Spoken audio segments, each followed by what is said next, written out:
Coming off a dry winter, and now we've had some freeze damage in the state, particularly in the southwest. So we've asked Daren Redfearn to join us and talk about some of the options producers have.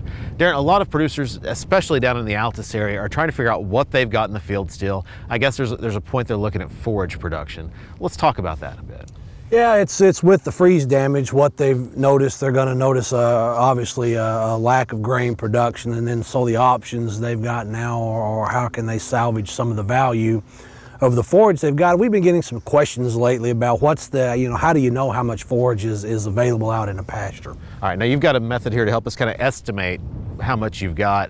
Talk us through that. Yeah, it is. It's an estimation method. It's kind of a quick and dirty, and it differs, from actually determining or calculating where you've actually got to go out and clip the forage.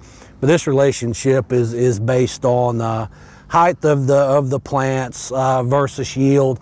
And then there's some adjustments in there based on stand estimates, if you will. All right, so now right here you've put your stick out, and we're what, about 10, 12 inches? He's about 10 to 12 inches, and I would call this a fair to good stand.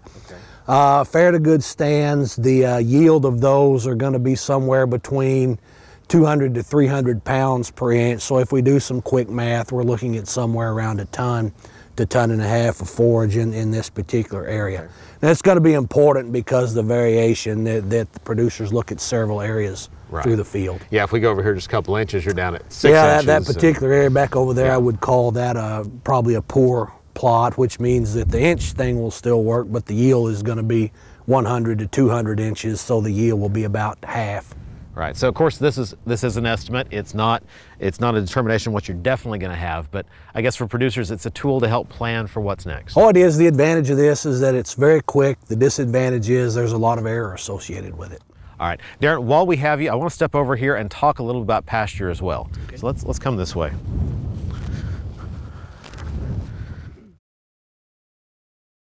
Daren, what are you seeing in pastures across the state right now? I think the big difference that we're seeing in pastures this year compared to last year is that last year, somewhere toward the middle to end of March, certainly, many of the warm season pastures had greened up, had a fair amount of growth of them at this point.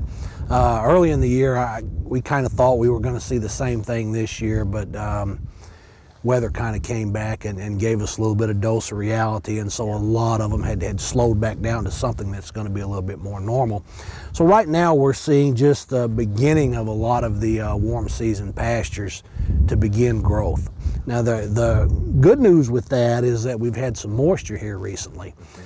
The bad news, and there's still bad news, and it's not based on this year, it's based on what's happened the past couple of years.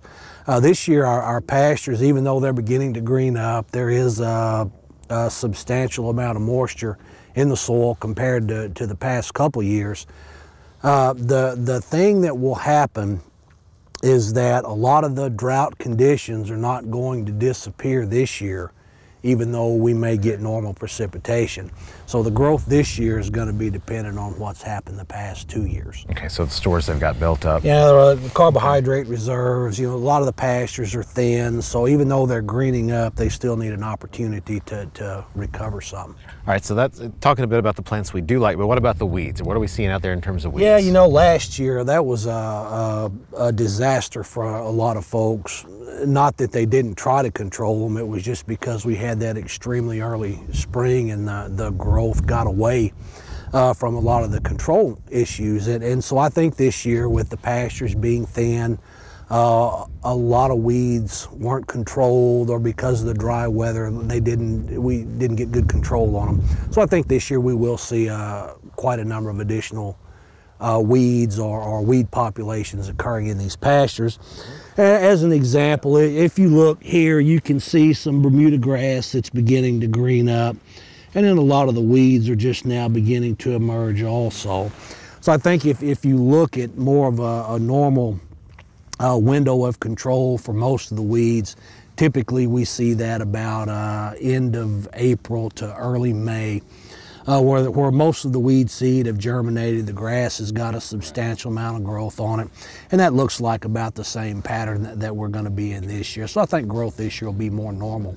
but this is the time to be out looking, evaluating what you've got in the field? Yeah, it's a very good time because you haven't got a lot of forage growth. The weeds have got an opportunity there, so you can actually go in and see the weed population and how on top of that you think you need to be. All right, finally, just some advice for producers. How can they bring these back, do the best thing they can for their fields this year? Well, I think the most important thing to do is focus on some of our more basic forage management principles. Weed control in a lot of our introduced grass pastures, such as Bermuda grass, is going to be extremely important. I think this year, if producers have a pretty decent stand of grass and have some soil moisture, a small amount of fertilization is going to allow these plants to take advantage of that soil moisture and especially some of that early growth. All right, good information as always. Daren Redfearn here at Oklahoma State University.